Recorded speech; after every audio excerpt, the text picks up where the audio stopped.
Okay, both appliances are in attendance. This is a building what we term well alight.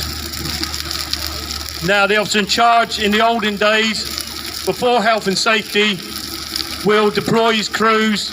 If there are, he will be asking neighbours if there are anybody in the building. Is there anything that we should know? Have you seen the people that own the building? Where are they? So the questions will be asked. This is old school ways of dealing with a fire at the time. The appliance here to my left is a Dennis RS rigid steel cabbed fire engine built by Dennis's in Guildford. And as you see, which probably a lot of the elderly people or older people will remember, the carriage wheels that sit on the back, that is the escape part of the vehicle. It's a 50-foot Merryweather, quite easy to take off the appliance, and then we ship it into the area where it's required, and we can do rescues from height using those ladders. This is the modern version of that, and the last of the appliances that were used in this country with the wheeled escape on the back. Hertfordshire had two. This one was at Hemel Hempstead. The other one was at Watford. This is a 1983, I think. Dennis, that's a 1984. As I say, both were built in Guildford, at Dennis's works. The wheeled escape, when it was taken off, was replaced by a ladder termed as a 135.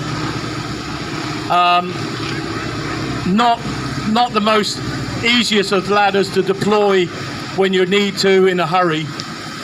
A lot of the stations, when they went from the wheeled escape to the 135, didn't like it at all. But over the years, over 40, 50 years, things have changed and evolved, and now that is the mainstream.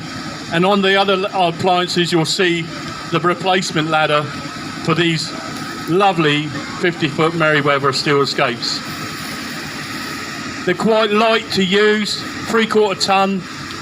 You need 4 or 5 firemen at the time to pull them off the vehicle. 2 on the wheels, 2 on the levers at the back. Stand by the slip. You pull a lever, you pull it off the carriage, off the trunnion bar, and then it then dismounts off the vehicle onto the ground, and then they roll it into the building and then extend, head in, and front chocks down, back chocks down, and then you could get 4 firemen up the ladder, and it was just like having a staircase, a mobile staircase. The way things were done in the olden days, which we're representing here, firemen in those days wore yellow plastic leggings. Early days were split black leggings. A lot of the water from fires that you were using went down your trouser leg and filled your boots up with water. Some of the tunics are the old woolen mountain tunics. Once you got covered in water, got soaked and very heavy. Firemen of those days then wore axes with a personal line. Very much frowned upon when that was taken away. Health and safety thought it was not good to have people walking around the streets with axes on their waists. It was a tradition that was brought up from the early times, from the 18 to the 1900s, all the way up through to when they put them back onto fire engines. And we call it PPE, personal protective equipment, your own PPE, which now you see a lot of firemen are wearing a gold-coloured a uniform with a bright yellow helmet. A lot of them have integral torches.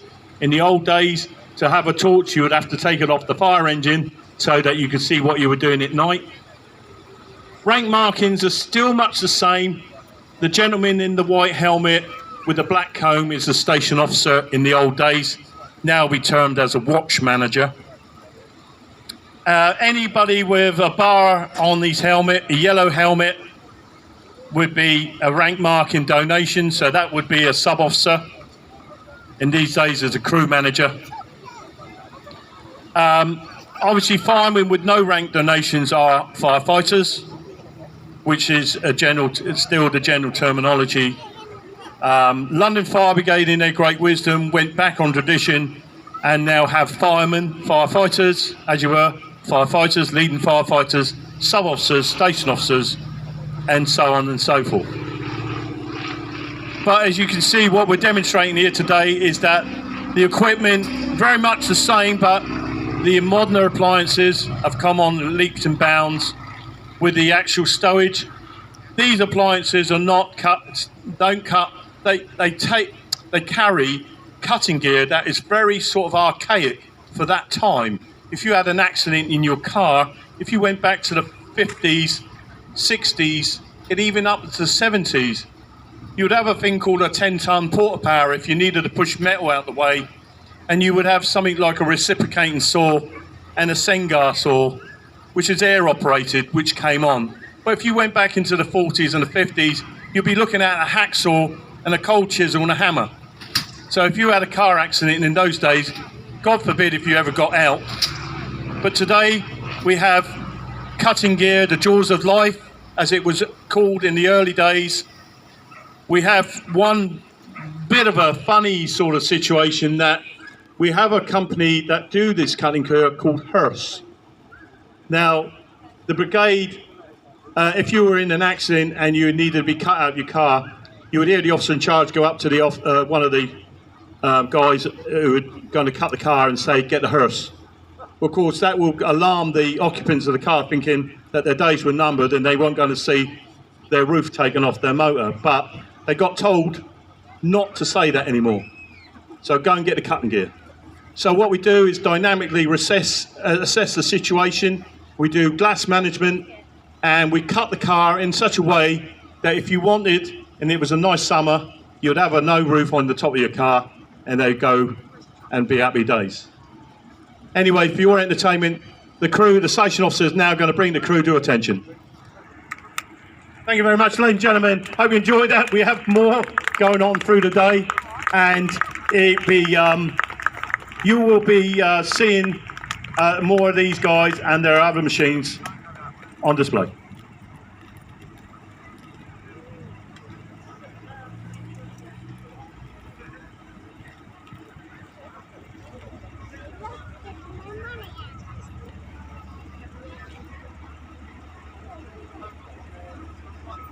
Firefighters channel. Okay, ladies and gentlemen, I've just been told over where the American fire truck is, there is a raffle.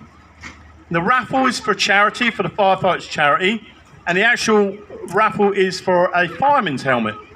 So if any of you guys want the fireman's helmet, there is a raffle going on over there. The contributions are going to the firefighters charity, and if you would like to attempt to have a go at that, all proceeds will be gratefully received. Thank you. So here we go, both machines are leaving.